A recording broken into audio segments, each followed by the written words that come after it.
Assalomu alaykum aziz do'stlar. Bir rus millati biz haqimizda juda achchiq haqiqatlarni hikoya tarzida hayotini yozgan. Oxirigacha tinglang va xulosani izohlarda yozib qoldiring.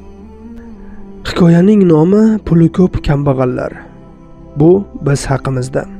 Bir rus millatiga mansub insonning uyiga ishlagani bordik.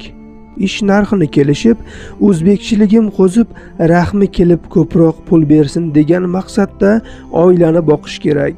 Sharoitimiz yaxshi emas, pul kerak degan ma'noda gapirdim. Uy egasi mendan qayerdanligimni so'radi. O'zbekistonlik ekanligimni aytdim. Men o'zbekning kambag'al ekanligiga ishonmayman. Sizlar puli ko'p kambag'alsizlar deb gapirdi.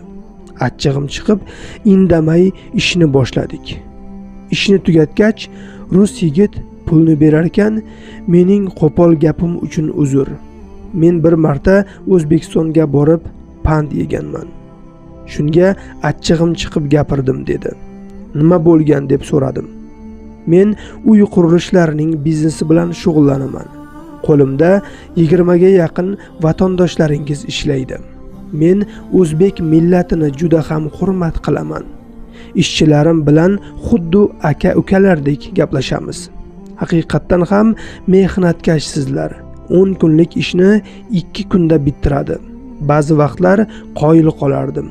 Dam olishsiz ishlaydi. Ba'zilari 7 yildan beri ketmasdan ishlaydi. Dam oling desam ham dam olmaydi. Ba'zi vaqtlar kasal bo'lib yotib qolsa ham shifokorga ham bormaydi. Bor shifokorga sog'lig'ing kerak desam ham ko'nmaydi. Men o'zim olib boraman ba'zi vaqtlar. Bir kuni bir ishchimiz uylanaman deb meni to'yiga chaqirdi. Birga boramizmi dedi. Menga o'zbek milliy to'ylari juda qiziq edi va o'sha ishchimiz 7 yildan beri ketmasdan ishlardi. Rahmim kelib, oyligiga qo'shimcha pul berardim. Deyarli hamma ishchilarimizga mana shunday qo'shimcha pul berardim. Shunday qilib Toshkentga uchadigan bo'ldik. To'yiga pul kerak deb biletni ham o'zim oldim. Toshkentga uchdik. Toshkentga tushsak bitta mashina ijaraga olaman. Kelin-kuyovni o'zim olib boraman. Yordam bo'lsin kambag'al insonlarga deb niyat qildim. Va Toshkent aeroportiga qo'ndik. To'yi bo'lishi kerak bolaning ismi Jamshid edi. Hozir o'zim mashina olib ijaraga olaman, birga ketamiz dedim. Yo'q, otam keladi mashinam bilan dedi. Otasi kutib oldi va aeroport tashqarisiga chiqib, Jamshidning otasi minib kelgan mashinani ko'rib hayron qoldim. Jamshidga bu sening mashinangmi dedim. Ha, meniki dedi. Eng qizig'i men bu mashinani orzu qilib yuruvdim olishga. 7 yil ketmasdan ishlab olgan turda deb qo'ydim. Mashinada ketarkanman bir o'y qiynardi. Nega bir mashina uchun 7 yil ketmasdan, dam olmasdan ishladi? Bu yuragi kasal bo'lib, savob umidida o'zim shifokorga necha marotaba olib borgandim. Bu yuragi qurish ehtimoli borligi haqida aytgandi shifokor.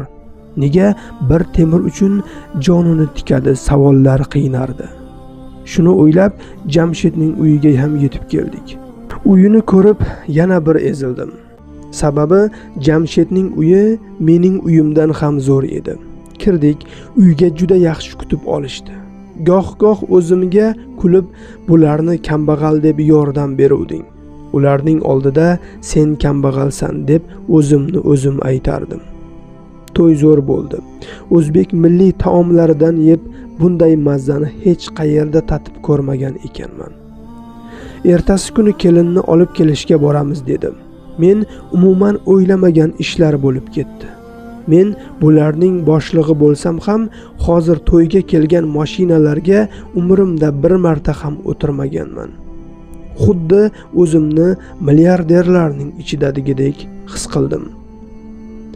Kambag'al deb o'ylab yurardim. Bularni yonida men o'zimni kambag'al his etdim. To'g'risini aytaman, yordam deb bergan pullarimga achindim. To'yini restoranda o'tkazishni aytdi. Yana yuragim siqildi.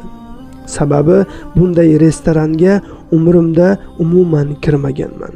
Ayolim bilan oddiy restoranlarda taomlanardik. To'ydagi sochilgan pullarni ko'rib, xuddi oligarxlar davrasidagidek his qildim. Men shok holatiga tushgandim. Ishchilarim achinarli holatda ishlardiki, sog'lig'idan ajralsa ham farqi yo'q edi. To'y o'tdi, o'zbek mehmondo'st deb eshitgandim. Yana bir bor amin bo'ldim. Biz bilan kelgan 7 kishi ham mehmonga chaqirdi. Hammasining uyida mehmonda bo'ldim. O'zining sog'lig'ini o'ylamay isitmasi chiqib yotsa ham yomg'irda, qorda qo'llari muzlab ishlab yurgan ishchilarimning uylari ham, mashinalari ham menikidan zo'r, qimmat edi. O'zbekistonda 20 kun yurdim. Eng alam qiladigani Jamshid men bilan keldi. Endi uylangan bo'lsa ham.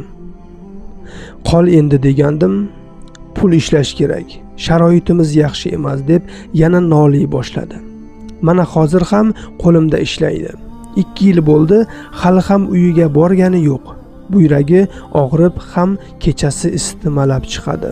Men shifokorga olib bormayman. Oyligiga ham pul qo'shib bermayman.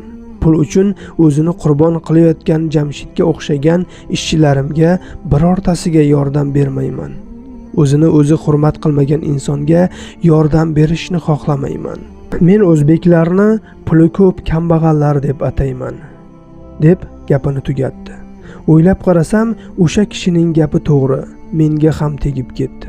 Nega biz bir parcha temir yoki bir uy uchun jonimizni fido qilishimiz kerak?